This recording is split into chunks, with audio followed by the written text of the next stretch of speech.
Hey guys, it's the Movie Buff Pains, and we are back again with another video. This one's going to be a little bit different. It's not a collection video per se, but we're going to go over our favorite film from every year that we've been alive. I was born in 1994. I was born in 1992. And we haven't shared each other's lists with each other, so it'll be a surprise for the two of us as well as we go through. So I'll go ahead and let you start with 1992. All right. So my pick from 1992, and we actually watched this fairly recently. It's for it to be like my favorite from that year is, I think, a pretty good statement, honestly. All right. That one is Chaplin. I really, really enjoyed that film, especially Robert Downey Jr.'s performance, honestly. I mean, I just thought he was phenomenal in that, because really my first introduction of Robert Downey was Iron Man. Mm-hmm. And so I didn't really know much of him before that, or like what other kind of stuff he'd done in his career. So seeing Chaplin was just such a cool thing for me. I mean, I love Charlie Chaplin stuff too, but like seeing Robert Downey just kind of encapsulate that character, that person so well, it was really cool, and it was one of my favorite films from that year. That's cool. Yeah, that was a pretty fascinating movie. Yeah, it was. Yeah, I liked it too. Well, since I am 2 years older than you, I guess I'll go ahead and do my 93 pick as well. Go ahead. 1993, my favorite movie from that year, and one of my favorite movies of all time, is Jurassic Park. No surprise. Yeah, that doesn't surprise you one bit, does it? Yeah, he has Jurassic Park hanging over our bed, so not too big of a surprise. That movie was everything in my childhood. Like when I first saw that, I mean, dinosaurs on screen with people, I thought it was the coolest thing in the world, and I still do, honestly, especially because the special effects in the original film hold up so well. They do. I mean, the animatronics were revolutionary at the time, still are in a way, and it was just such a fun ride from start to finish. Yeah. It is such a great piece of science fiction, and it will always hold a special place for me. Yeah, that's a great film. Yeah. Yeah, and I'm not surprised in the least. All right, so I'll let you start off. 94. 1994, I was born just in the nick of time for one of the best years of film. I think that we may have the same pick this year. I'm not sure. We might. We might. But for 1994, my favorite film is Leon the Professional. That is mine as well, actually. Okay. So this may be the only year that we have the same movie. It probably will be. But yeah, this is an awesome film. It features a very young but great performance from Natalie Portman. You also have a great supporting cast, you have Gary Oldman, who is just fantastic. One of his best roles, in my opinion. And I know Luc Besson is one of your favorite directors. He definitely has made some great films, especially his earlier films, honestly. But Leon is definitely up there for one of his best. Yeah, I feel like every time I watch Leon, I enjoy it even more. And going into it, I didn't have very high expectations. It didn't look that good to me for some reason. But again, it has high rewatchability. It's very entertaining. And the performance from Natalie Portman and the relationship between Natalie and Jean Reno is just so endearing and so fun to watch. And this is one that I could watch at any time. I just absolutely love this film. And I think, Natalie Portman was 14 when she made that film or something? She was young. I mean, her performance in that, if you didn't know she was a good actress just all around already from a lot of her other movies she's done, just seeing how she acted at 14 solidifies how amazing of an actress she actually is. Yeah, she's one of my favorites. Yeah, definitely. All right, so for 1995, no peeking. And this is the first of many from one of my favorite directors, David Fincher. My pick is Seven. Not surprised by that at all. Yeah. I love this movie. It's very bleak and very disturbing. And if you know me at all, I very much like those things in films. I like how it examines the 7 deadly sins and ties that into crime and committing a crime. I think it's really cool. You have some great performances. Although we don't like him anymore, I will say Kevin Spacey is great as the villain in this film. Brad Pitt, Morgan Freeman, Gwyneth Paltrow, they're all fantastic. And this is easily one of the best films in the crime thriller genre ever made. And I just absolutely love it. And I'll just say as a note, I mean, I've only seen it one time because she wanted to watch it so bad. And I don't think I was quite in the right place for it the first time. I wasn't as much into darker film when we first got together. Yeah, that's and true. You kind of always have been, it seems. So I turned him to the dark side. But I did tell you recently that I do want to give that one another watch. Hey, we can put that on at any time. I'm fine with that. Yeah, I definitely am going to give that one another chance, especially because, I mean, you're right. From what I remember, it was a really good film, and the cast is amazing, including Kevin Spacey. Great actor, not a good person, as from what we can tell. But you can't deny his acting ability, because the scenes I remember from him in that movie, I'm just like, whew. Yeah. Some top-notch acting. 1995 for me, I actually have Before Sunrise. Ooh, that's a good pick. That film started off the Before trilogy, and it is probably one of my favorite romantic films, honestly. Yeah. Linklater made such an amazing story and continued that story on with 2 more films, which was even better. Really great trilogy. The first entry, though, was such a good start, especially for just how you got these 2 characters meeting at random and then just deciding, you know what, let's spend the evening together. Let's just walk around town all night and talk. And it is just great acting from both the leads. And it's just a wonderful story.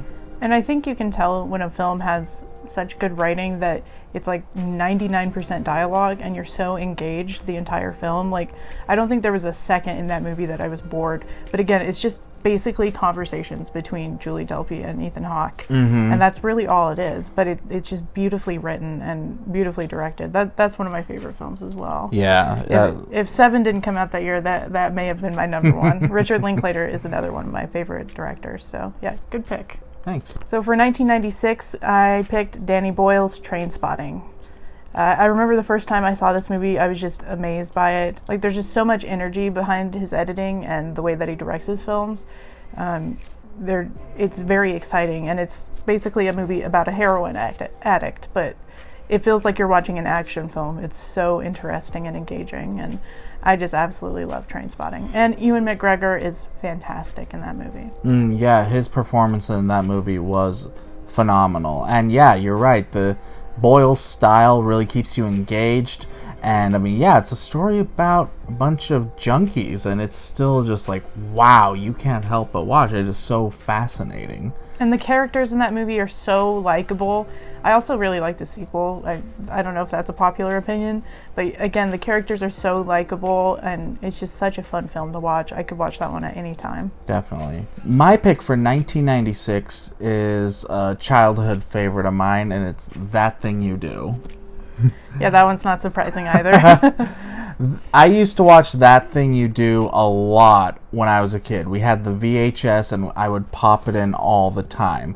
I didn't even realize until later on, when I got older, about it being a movie by Tom Hanks.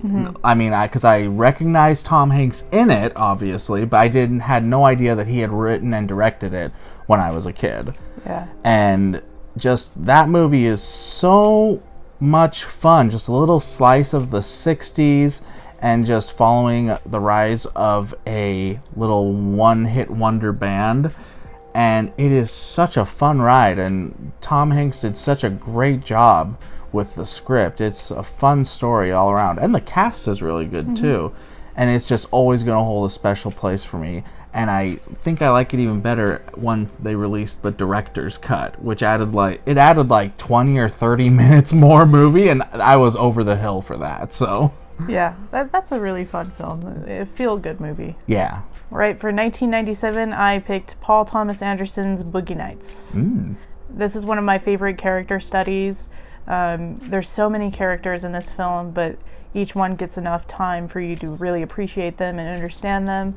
And the supporting cast is great. I mean, Mark Wahlberg is great, but also Philip Seymour Hoffman and Julianne Moore, and the list goes on. It's just a really fantastic film, and I enjoy this one quite a lot. Yeah, I don't remember every bit of that movie, but from what I do remember, it was really good. It is a very interesting film, especially with the fact with the industry it centers around. Like, you don't see much in the way of mainstream doing that ever. So that's true. But it is. I know Mark Wahlberg has spoken about how he regrets doing that film now. Oh my. But oh well, it was really good. Thanks for that performance, Mark. Mark, don't regret it. It was such a fun film. Yeah, it's a good film. My pick for 1997, I had a hard time with this one, actually, because I was trying to decide between a few, but I eventually settled on Titanic. It is not only just a good romance, but it's also just a really good look at, kind of some of the possibility behind what happened during that whole tragedy.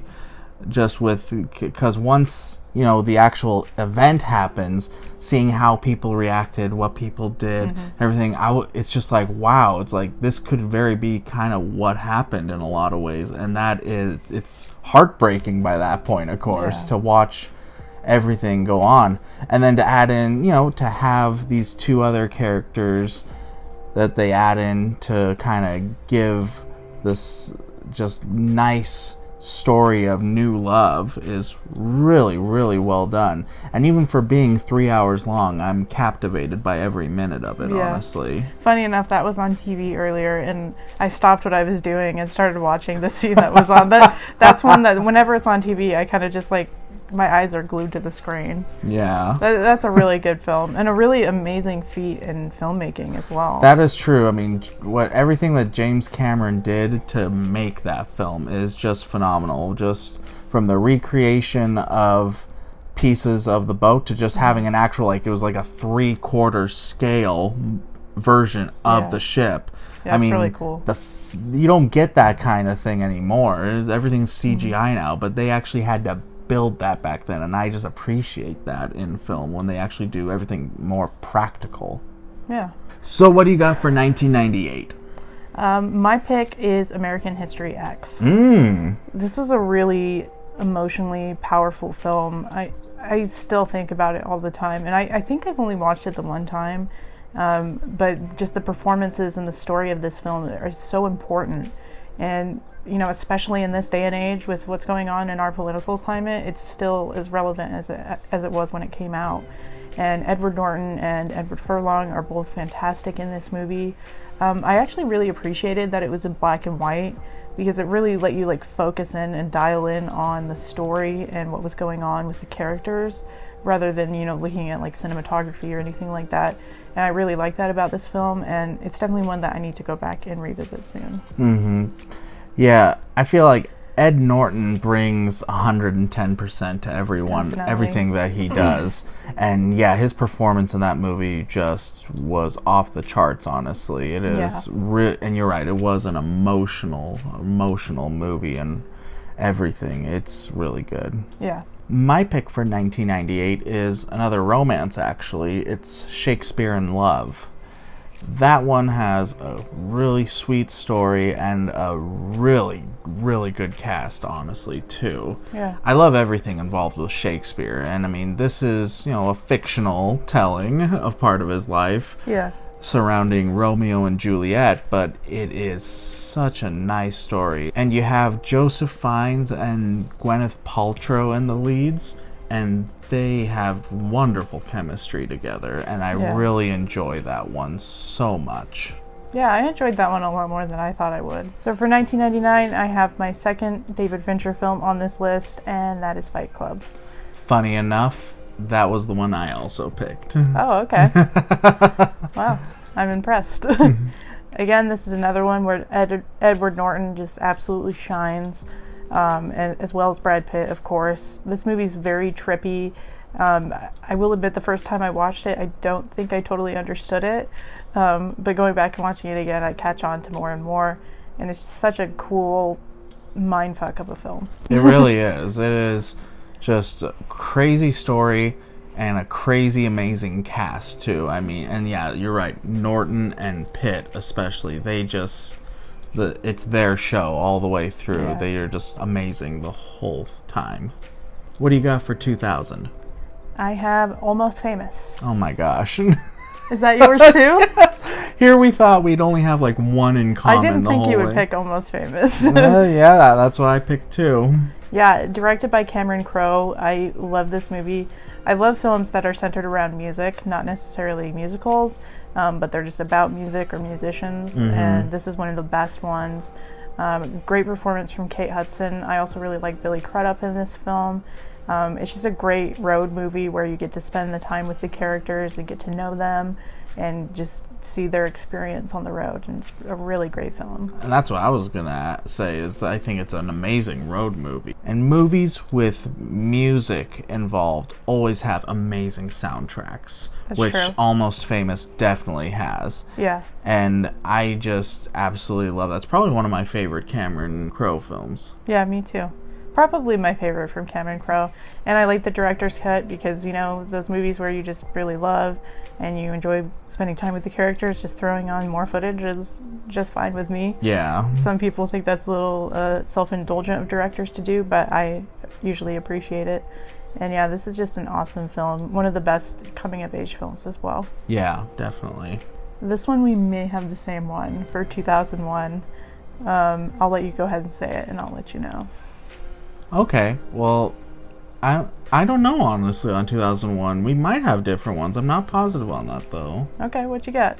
I actually have Moulin Rouge. Oh yeah, that's not mine. I do like that movie, though.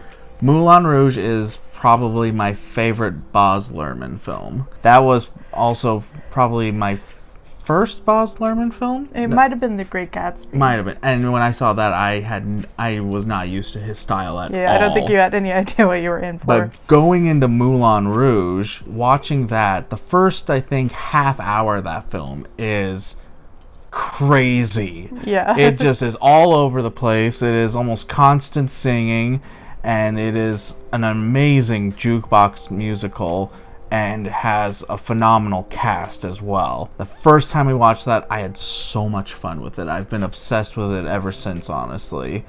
And it is still probably one of my favorite films to this day. Yeah, I think I forgot that film came out in 2001, because had I thought of it, I would have known that was your pick. But yeah, that's one of the rare musicals that I really enjoy. And I think the first time I watched it, I was a little taken aback, probably by how like wacky and bonkers it is.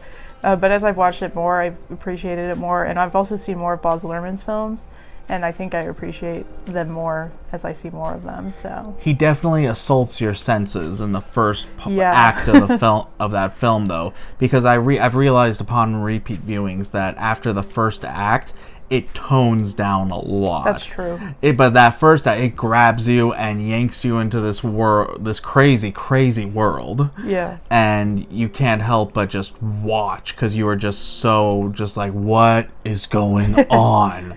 Yeah. But that's what I loved about it myself. So Yeah, well, my pick, I do know that you love this film as well, and that is Amelie. oh yes. Easily one of the best romance films ever. I just love this movie. It was probably one of my first foreign films that I ever saw. I remember in high school, in one of my film classes, we were watching a clip from it, and I'm like, whatever this movie is, I need to seek it out and I need to watch it. And I think it probably took me maybe a year or two after that for me to watch it. But once I did, I just fell in love with the movie. It's really beautiful, really colorful. One of my first introductions to like really fantastic cinematography. And again, it's just a really adorable romance, and I love this film a lot. Yeah, I mean, I agree on all your points there. It is just such a great story, and the acting in it is great too. It is really such a joy to watch, honestly. All right, for 2002, I have another David Fincher film. Sorry, there's a theme here. But my favorite from 2002 is Panic Room. This stars Jodie Foster and Kristen Stewart in a very young role. I've talked about this before on the channel. I really love like thrillers and horrors that play on the psychological, and I'm also really claustrophobic myself. So watching this movie was kind of terrifying for me. I mean, I'm terrified of someone breaking into my house, and I'm terrified of being trapped in a small space. And that's exactly what this movie's about. Like, someone is breaking into their home and they have to hide in their panic room. And Jared Leto is so creepy as the villain in this movie. But yeah, this movie just plays on a lot of my fears, and it's really well directed. And, you know, you can see those things happening on screen and not necessarily feel afraid unless it's directed well or the performances are believable. And that's definitely present in this film. Like, you just are so nervous throughout. And, yeah, I really enjoy Panic Room. And it's one of David Fincher's more underrated films. I don't hear it cited as much when people are talking about Fincher, but it's a really solid film. Yeah, I definitely agree, though. I think it is a really good film from Fincher. And yeah, I think Leto is probably one of my favorite parts of it, just because you're right. He is so creepy in that movie. Yeah, he's a fantastic actor. He really is. He steals the show in pretty much everything he's in. I forgot to mention him when we were talking about Fight Club, but he steals the show in that one as well. True. What's your pick from 2002? My pick for 2002 is Catch Me If You Can. That's a good one. That is one I feel like people don't usually acknowledge as much from Spielberg, especially. Okay. But so mine was an underrated Fincher, and yours is an underrated Spielberg. Yeah, but I mean, that is a movie that is so fun, in my personal opinion. Yeah. Based on a true story about a kid who became one of the most wanted people by the FBI for a good while. Yeah. All because he was so good at forgery. And Tom Hanks and Leonardo DiCaprio are great as the two opposing leads. And it is such an interesting film to watch, just for watching and thinking about what of this is really, like, true. It is just a cool film all around. Yeah, that's an underrated Spielberg for sure. So I know you're going to be proud of me because my pick for 2003 is an animated film. Oh. My only one on the list. But probably my favorite animated film of all time, and that is Finding Nemo. Ah, yeah, that does make sense. Yeah, you knew I loved this movie. Yes. I'm not the world's biggest animation fan. However, Finding Nemo has always had a really special place in my heart. You know, it came out in 2003 when I was 9, 10, around there. And it just tugs at the heartstrings. You're rooting for Marlin and Dory the whole movie. And, you know, it has a lot of, you know, like a lot of Pixar films, it has a lot of things that you could take out of it and apply to real life, and a lot of really good lessons. Some really fantastic animation. I mean, those underwater shots are just breathtaking. They really are. And then I think what is my favorite aspect of this film is the score. It Oh, is just yes. a gorgeous score. Like, Thomas Newman, you Yeah. do such phenomenal work, especially with the Pixar films, but Finding Nemo is probably Yeah. one of your best scores. Like, I sit down, and when I put that movie on and they're running through the opening credits and you're just listening to that score, like, I just feel, like, at peace and, like, comforted. Like, it's just such a beautiful score and a beautiful film overall, and one of my favorite animated films. Yeah, definitely. My pick for 2003 was actually Lord of the Rings: Return of the King.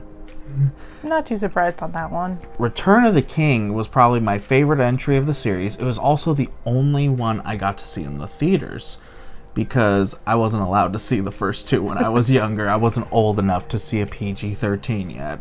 Okay. But I got to see the third entry, and it was such a blast to watch in the theaters. And then, of course, when, you know, they released it on disc and they released the extended version, I loved that even more. It is probably my favorite movie in the trilogy, and I just have such good memories of it, especially for being able to see it in the theater. So it was always been a fun one for me, one of my favorite fantasy films, and part of one of my favorite fantasy series, too. Yeah, I don't think I'll ever watch that movie. She probably won't. I've tried to hint at it before, and I've never gotten any headway on that subject. Yeah, that's not my thing. And I bought so many movies that I've pretty much ensured that I will never get bored enough to watch it. So I'll be fine. Well, you work 12-hour shifts, and watching all 3 extended editions is about 12 hours. So one of my Saturdays, I'm sure I will give another dive into it. See, this is why I went into healthcare, so you could watch Lord of the Rings while I'm at work. What do you got for 2004? 2004, this was difficult for me because I'm actually going to cheat a little bit and say 2 films, because both of these films are important to me for different reasons. Okay. One of them is Garden State. Oh, yeah. I saw this one actually several years after it came out. It just means so much to me. I feel like this is a movie that I could watch at any time and it would cheer me up. And it's not like a totally like fun and happy movie, but it's just so real that it really kind of like helps you come out of whatever you're going through. Mm-hmm. Like just seeing what those characters are going through and how they're handling the situation kind of makes you look at yourself and how you're handling your life and how you're handling your mental health. And I just think that this movie is really important and powerful, and I don't think it gets enough credit. Like, a lot of people like it and they're just like, oh, it's a fun indie movie from Zach Braff, but I just think that it's a really personal and vulnerable film from Zach Braff, where he looked at things on a very personal level, and I really appreciated that about the film. And another really good performance from Natalie Portman. Yeah, that's actually what I was about to say. Natalie Portman is so good in this movie. She comes off as really naive, but she's actually really wise and just a great character. Both of their characters are great, and I just love this film. Me too. And then my second choice, I know I'm totally cheating here, but it just didn't feel right to leave this film off the list, and that's Mean Girls. Ah, yeah. And this movie has been important to me my entire life. It's my favorite movie to watch with my best friends. Like, we quote it all the time. Just such a big, important part of like my growing up in my high school years and watching that movie with my friends, and I just absolutely love that film, and it has a really great message in it. Like, I think a lot of people think it's just like a laugh out loud, silly, fun movie, but it has a really important message that I think a lot of teenagers at the time and now needed to see, you know, about respecting each other and looking at people's differences and not just ignoring them, but embracing them and just learning to get along despite being different. And I think that's awesome. And, you know, on the surface it may be just like this fun, silly comedy, but it's really so much more than that, and it's a great film. When you introduced me to that film, it was hilarious, and it still is, of course. I mean, it was such a fun film to watch, and you're right, it's got some great messages behind it, and it's got some really good acting as well. Yeah. And I still have a hard time when I see Rachel McAdams in other roles, because some of my first exposure to her was as Regina George, when she had this straight blonde hair, and she's so mean, and she's yeah, so that nice too. and sweet in so many other movies, and she's brunette. That's true. But like, that exposure was like, wait, you're telling me that this sweet woman over here is the same blonde bitch from Mean Girls? Like, that doesn't seem possible. Yeah, some great performances in that too. That's something that doesn't get mentioned enough. Well, I only picked one for 2004. Thank you very much. Sorry. Miss Break the Rules. Oh well. My pick was Finding Neverland. I really enjoy this film. I love everything involved with the Peter Pan story, but this is special in the fact that it's about the actual author of the story. It has some great performances by Johnny Depp and Kate Winslet. They both do a really good job in this movie. And it is just so interesting to see kind of some hints of what brought about such a timeless classic like Peter Pan. It's rather fantastic to watch because it's such a good mixture of both like a historical drama along with a fantasy film. Yeah, actually, I'm not sure that I've ever seen that movie. I feel like I saw bits and pieces of it when it came out, like maybe my parents had rented it or something, but I don't think I've ever sat down and watched it. Adding to the watch list right now. My pick for 2005 is Brokeback Mountain. A really beautiful romance film. Another one that just boasts great performances from Jake Gyllenhaal, Heath Ledger, and Michelle Williams. And at the time, in 2005, it was a pretty controversial film to come out, at least from what I remember. I mean, I was pretty young, but like, I mean, that was 15 years ago. You know, if a movie like that came out nowadays, I don't think anyone would bat an eye. No, they wouldn't. But in 2005, it was a pretty big statement to bring out a movie about two gay characters, and I thought that was really cool. Unfortunately, I haven't actually seen this one yet, but well, we're gonna watch that. Oh yeah, but I've heard enough about it from both you and just from the population at large that I'm just like, oh wow, this sounds like an amazing film, and so I am excited to watch it. And I forgot to mention Anne Hathaway is also really great in the film. Overall, just a great cast and a really beautiful romance film. Well, my pick for 2005 feels a little silly now. It doesn't feel nearly as deep as yours. I had a hard time with 2005 actually, because I feel like, maybe I'm missing some of the real heavy hitters from that year, because mine feels a lot more like the normal popcorn fodder that you get. Hey, popcorn films are fun sometimes. Yeah. My pick is actually Revenge of the Sith. Okay. It was such a fun movie to see in the theaters, to finally see the conclusion at the time of the overall story. Mm-hmm. Because it was the ending of the prequels, but you knew where it was going from there because of the original trilogy, and it just kind of wrapped everything up in a nice bow. And it was probably the darkest of the films, too. It's such a journey to watch it now, just to see what all happens to these characters, and I love rewatching it, honestly. It is a fun one to watch. Yeah, of the prequel trilogy, that one's easily the best one. Mm-hmm. So for 2006, I picked The Departed. By Martin Scorsese. And this is one I actually watched again recently, just to make sure that I loved it as much as I did the first time. Because I remember the first time I watched it, I was like, whoa, like, that was an amazing film. I think it actually may have been my first Scorsese film that I ever watched. But all of the characters are so multi-layered and interesting, and the story is very engaging as well. And Martin Scorsese just has a way with directing and making even the most simple or ordinary story seem extraordinary and really interesting. And another one that just has great performances. I know I keep saying that, but that's something that I really love in film.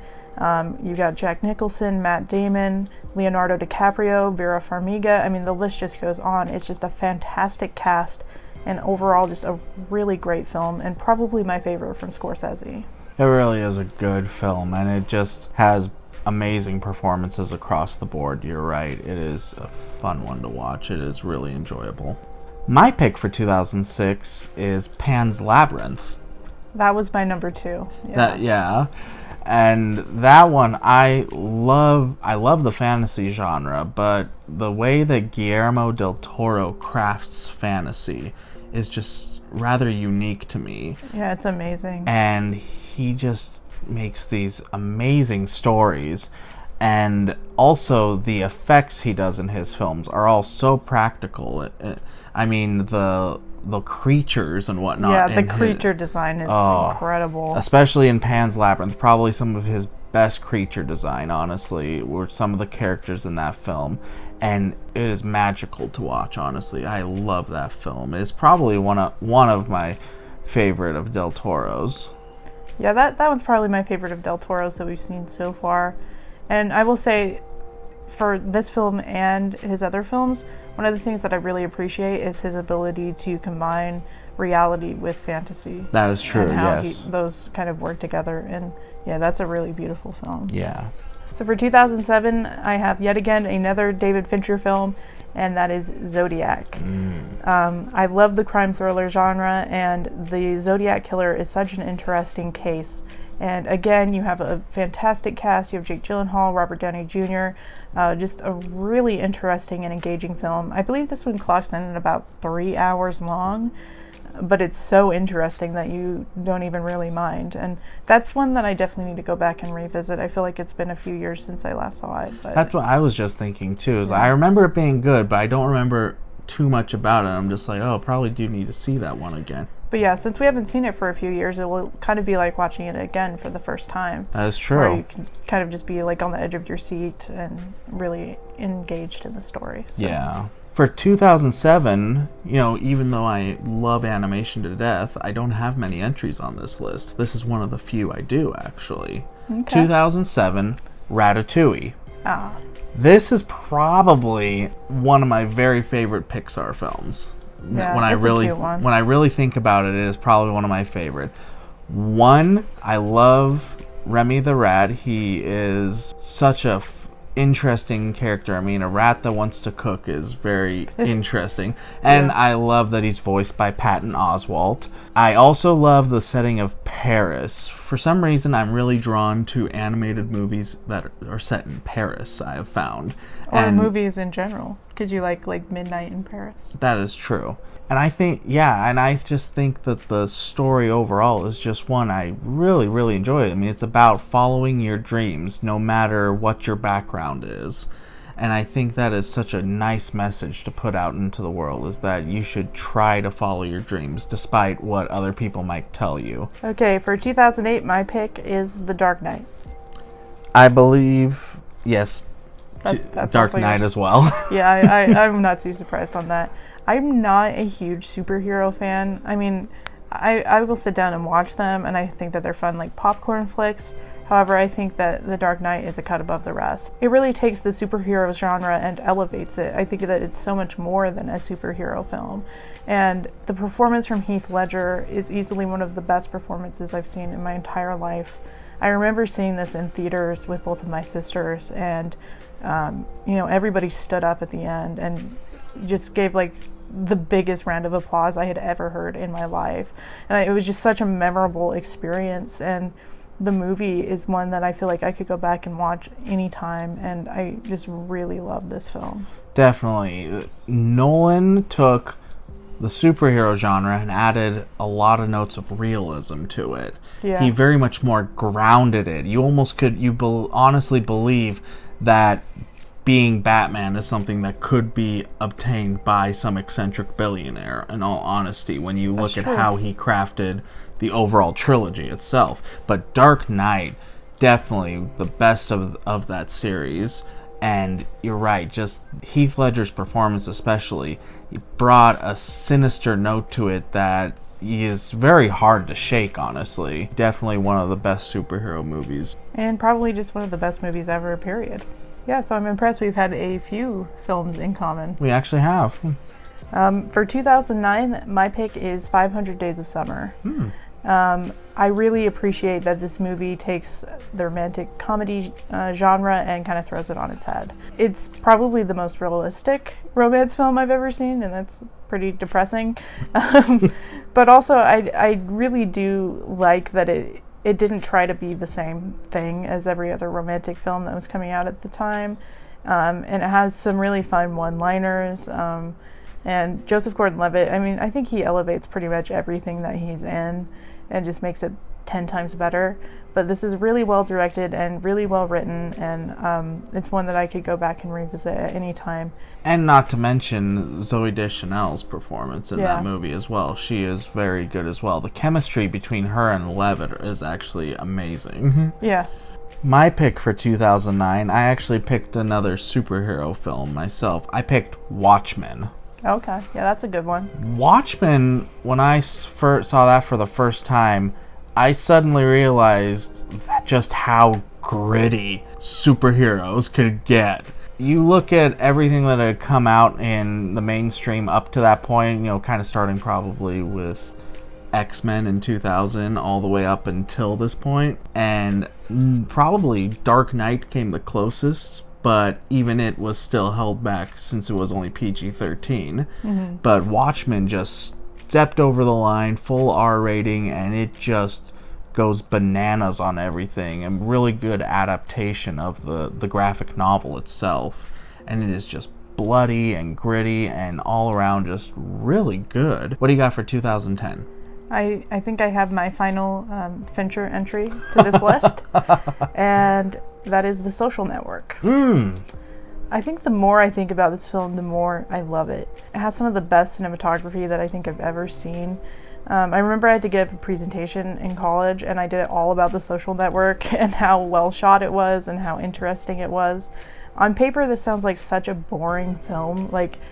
let's talk about how Facebook was invented. Like, that sounds so boring. Yeah, that does offhand right there, yeah. Yet David Fincher created this like riveting, exciting thriller out of that concept. And it's really amazing. And there's also some really great performances from the likes of like Justin Timberlake and Armie Hammer, who actually plays twins, which is really awesome. And the score is really good. There's some shots that just like, they don't even deserve to be in a biopic. Like, it's like, why is this so beautifully shot?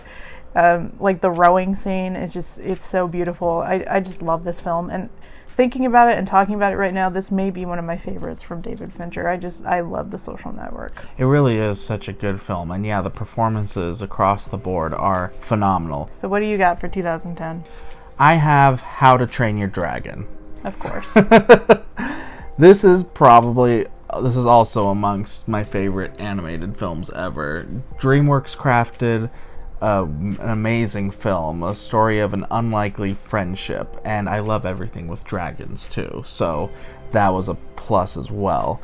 And it's got beautiful animation, and the score is probably one of my favorite things about it. John Powell created a truly amazing score, honestly, and I love re-listening to it all the time. Yeah, when we first started dating, I'm pretty sure this was the first film that he wanted to show to me because I hadn't seen it yet. And he was like, you have to watch How to Train Your Dragon. And I'm like, what am I getting into with this man? Okay. All right, moving on to 2011 then. What you got? I have 50-50. This is a really great film, one that does not get enough attention. This stars Joseph Gordon-Levitt and Seth Rogen, and Joseph Gordon-Levitt is diagnosed with cancer at a very young age, obviously, because he's very young. And it kind of goes into how he deals with that, and of course, like some of the humor that goes into that, and you know how you can even find a reason to laugh even when you're dealing with something as serious as cancer. And just a really magnetic performance from Joseph Gordon-Levitt, and this may be Seth Rogen's best performance. I mean, he's still very much Seth Rogen in this movie, but it fits, and he just is a very believable best friend of Joseph Gordon-Levitt's character. And I just really love this film. I also really like Anna Kendrick in the film and the chemistry between her and Joseph. And yeah, I don't think this film gets enough attention. It's very heartfelt and just a very fun watch. Definitely, I really do enjoy that film a lot. I mean, trying to find the light in such a dark situation is something that it's not only important to know for yourself, but it's also just something to see play out. It is really quite the film, and you're right, I think it doesn't get enough attention maybe. My 2011 pick is Midnight in Paris. This is another, Paris Oops, thing. I think I spoiled that one earlier. Yeah, you kind of did, but that's okay. Sorry. Midnight in Paris was my first ever exposure to Woody Allen, actually. I was blown away by it because it was just such a unique story. I mean, a guy just walks back through time, essentially, to what he considered the golden era of Paris. And it is so fun to watch, and the cast is really good, too. Owen Wilson is great as the kind of fish out of water in the situation. And there's a great supporting cast to the film as well. And yeah, I think it's probably my favorite Woody Allen when I really think about it. And I know that his films are kind of divisive when it comes to it, but I really enjoy that one a lot. For 2012, my pick is one of my all-time favorite films, and this should come as no surprise to you, Perks of Being a Wallflower. One of my favorite genres is coming-of-age films, and I think that this movie probably does that best of any film that I've ever seen. I remember when I saw it in theaters in 2012, I think that was like one of the first moments where I realized how powerful and impactful film can be. And I just remember it hitting me really hard at that time in my life, and it's also one that I can just go back and watch at any time. Some really great performances from Logan Lerman and Ezra Miller and Mae Whitman, who I really like in this film. It delves into really difficult subjects, but presents it in a way that you could show it to like a younger teenager I have read the novel as well, and it goes a little bit deeper than that, and had they kept completely true to the novel, the film easily would have been rated R. And I kind of appreciated that they cut some of those things out so that it could reach a wider audience, because I think it has a really important message, and it has a really accurate depiction of mental health and the difficulties of depression and trauma. And I just think it's a really beautiful film, and it's easily one of my favorite films of all time. Honestly, it might be like the one, like my go-to when people ask me what my favorite film is. It's usually this one that I say. That is true. I love Perks of Being a Wallflower. Yeah, it is an amazing film. I agree with everything she said there. It is such an amazing piece, and you showed that to me pretty early on in our relationship too. I think on our second date, I was like, okay, this will be the test on whether or not there will be a third date, is if he likes Perks of Being a Wallflower. Yes, that definitely was a prerequisite in your book. Yeah, I was blown away. It was an amazing film, and I've loved watching it on repeat. Oh, and the soundtrack also is perfect. I love the soundtrack. And when they're driving down the tunnel to Heroes by David Bowie, I mean, that scene just, it gives me chills. Oh, definitely. Yeah, so many great scenes in that movie. If you've never seen it before, definitely watch it. My pick for 2012, which I will admit, I mean, Perks is up there for me. It is amongst my favorite from that year. That's good. I knew that you would probably pick that one. I didn't want to overlap, but we've already overlapped several times, so I guess that's not as much of a concern. But I'll go ahead. My pick for 2012 is actually, it's an anime film. It's called Wolf Children. This is a film by Mamoru Hosoda. Hosoda's films, I think, are some of my favorites after Studio Ghibli's films, just because it is such a unique story, and it's a blend of realism and fantasy, and I like that combination. It works really well, and it is a touching story too. I mean, about a mother and her children who are trying to grow up in a world of humans, and it is so good, and I love this film to death, honestly. Probably one of my favorite anime films I've ever seen. My pick for 2013 is Her. And I know a lot of people's favorite performance from Joaquin Phoenix is Joker, but Her is easily my favorite performance of his. I tend to like performances that are more understated, not very showy, and that's what it is here for him. This film, he falls in love with an AI, and that sounds kind of creepy on paper, yet in the film you're just really rooting for their relationship, and you really just start to wish that she was real. I really love this film. I think that it's very emotionally powerful, and really makes you examine romance and human connection, and what are the bounds of that. Definitely, and you're right, it's an understated performance by Phoenix, and it is a unique story. I mean, seeing just what forms love can take. What's your pick for 2013? My pick for 2013 is About Time. That's a great one. I love that film. I really love this film. It is another unique story. I mean, you have a guy that learns that he has the power to travel backwards through time and, change things in his life if he so chooses.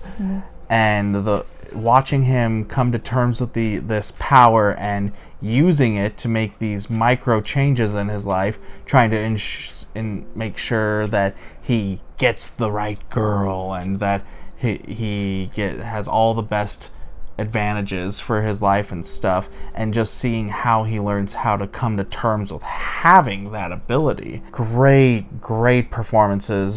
We have the leads of Domhnall Gleeson and Rachel McAdams, and they both shine in this movie. I think they really do. Such an interesting story overall, especially when you get to the end, the end lesson out of the movie. I won't spoil it here, of course, if you haven't seen it, but it is really heartfelt, honestly, and it is really a joy to watch, because I went into that movie thinking it's going to be kind of a quirky rom-com maybe, and it was much more solidly like a romantic drama in a lot of ways. Yeah, something that I like about that film is how it changes tonally from the first half of the movie to the second half. Like, it kind of starts out a little bit more like a rom-com, and he's like using his powers in like funny, silly ways.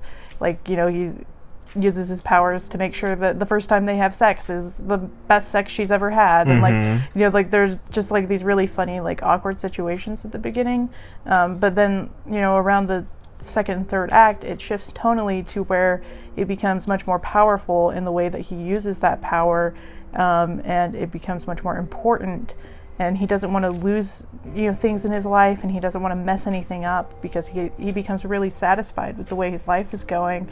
And it's like, how do you even use that power, or do you even need that power at certain points in your life? And I really like that about that film. Yeah, it is really, really a good film. If you haven't seen that one, seek it out. It is well worth the watch. That's a really good one.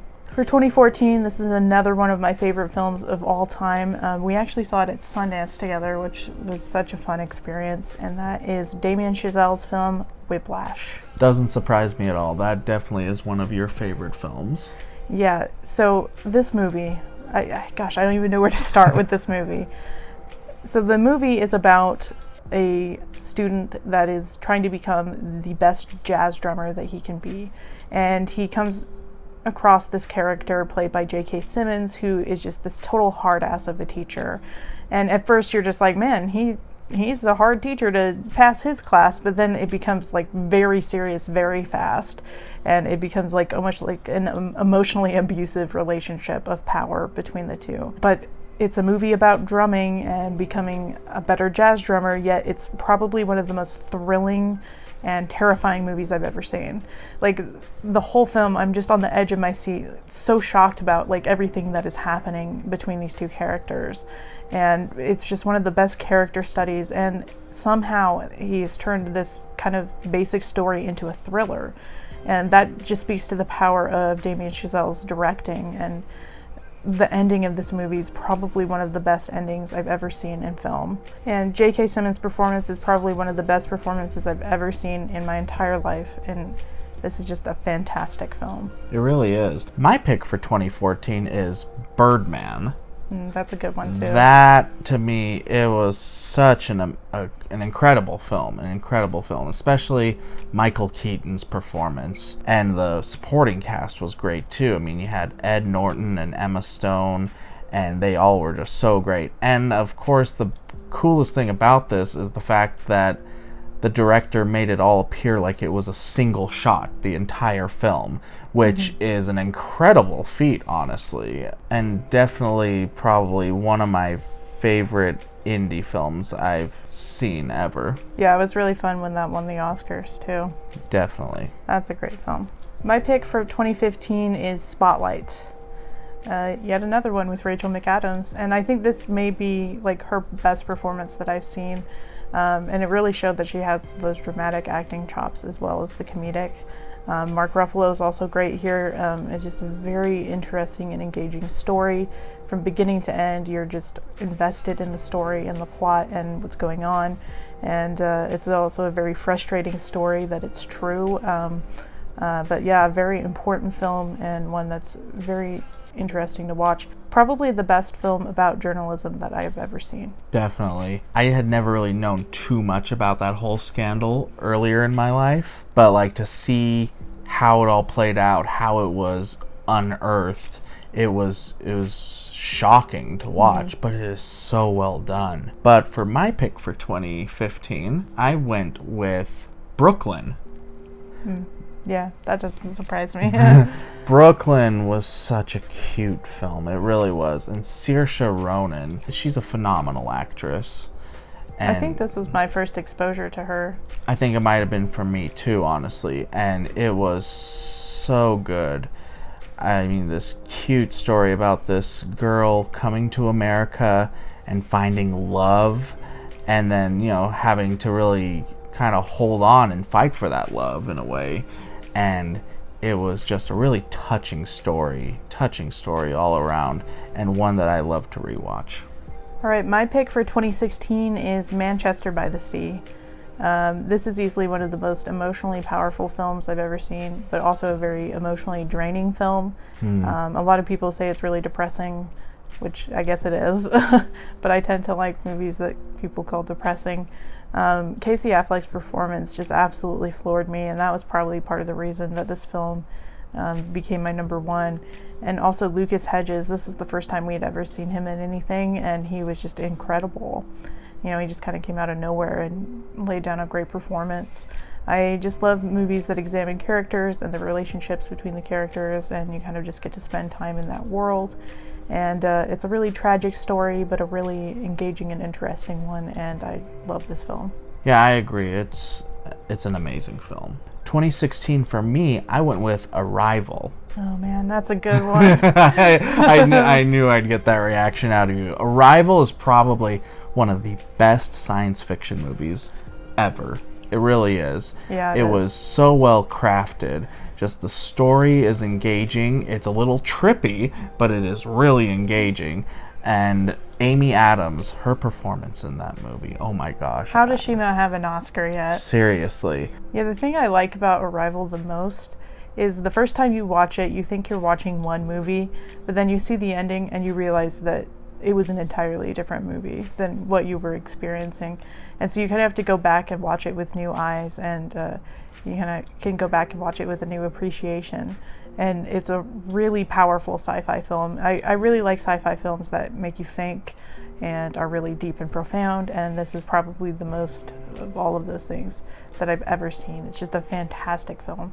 And yeah, had I not picked Manchester by the Sea, Arrival probably would have been my pick. My pick for 2017, this will come as no surprise to you, is Call Me By Your Name. I absolutely love this film. I just watched it again recently. It's just a world that I could live with these characters forever. I absolutely love them, and their chemistry is just undeniable. Timothée Chalamet and Armie Hammer are great in this film, really believable as these two characters. They have just such an endearing relationship together, and it's really interesting and fun to see their relationship unfold. And although the ending is not super happy, you know, you are kind of left satisfied just knowing that they had this relationship, and you know that these characters connected at some point in their lives. And it's just a really beautiful film, and the score is amazing. I could listen to that score all day long, and yeah, just I love this film. I know you love this film. You have this one hanging over our bed. This is true. But yeah, that film, it really is. It is amazing. And yeah, the relationship between the leads is just a joy to watch. My pick for 2017 is a love story of a different caliber. It's The Shape of Water. Another Guillermo del Toro on my list. This is probably my favorite of his.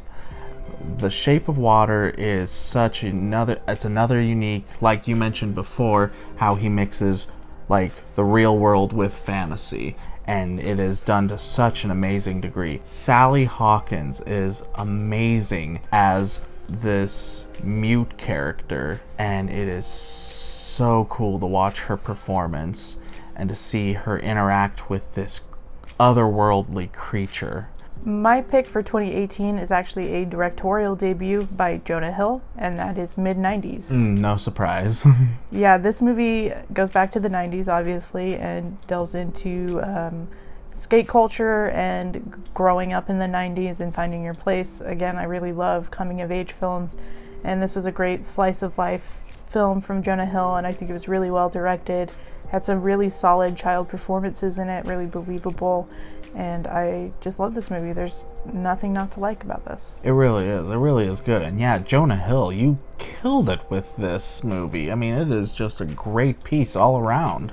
My pick for 2018 was A Star Is Born.